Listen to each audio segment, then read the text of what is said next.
Tunay na creative ang mga kabataan, from farm to food business, abay, nagawa yan ng isang grupo ng mga estudyante. Isang kwento ng inobasyon at tagumpay ang handog ni PIA DIMSU intern Rica Basco.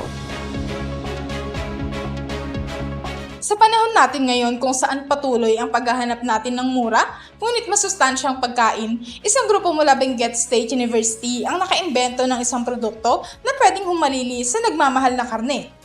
Kilalanin ng Shrew Mommy, isang grupo ng young entrepreneurs na may inobasyon ng meat-like na kabote at ginagawang pangunahing sangkap sa kanilang pumapatok na food business. So Shrew Mommy po is a mushroom-based business po siya. So we offer mushroom-based products po, kagaya po ng mushroom gourmet po namin. Currently, nag-R&D din po kami sa mushroom chicharon namin and yung mushroom garlic chili oil. And then po actually sa pwesto po namin, nag-serve po kami ng mushroom-based meals. Kaya po nung mga mushroom fritada, shroom net, sisig shroom, adobo, tapos yung mga sandwich po namin na may mushrooms.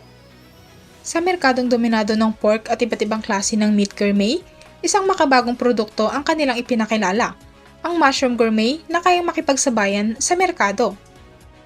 Mula sa mushroom gourmet na kanilang pangunahing produkto, naisipan din nilang bigyan ng kakaibang atake ang ilang pagkaing Pinoy gamit ang oyster mushroom. Marami na po kasi marami ng mga vegetable-based na pagkain. Why not bring something new? And sakto yun nga po, may member po kami na oyster mushroom. So, ay mag-try na lang ng bago, yung something na hindi pa natatry ng kadalasan. Ngunit higit pa sa paglikha ng bagong produkto, may mas malalim na layunin pa ang grupo mula sa likod ng Shrew Mommy.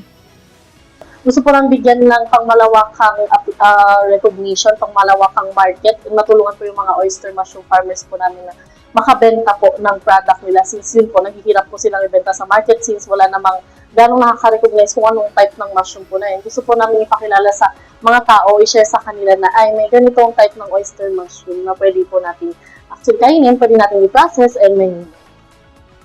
Hindi lang karne ang bida sa ating hapagkainan.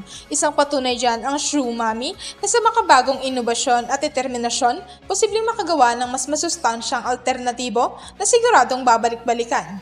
Ito si PIA DIMSU intern Rica Basco para sa PIA News Cordillera.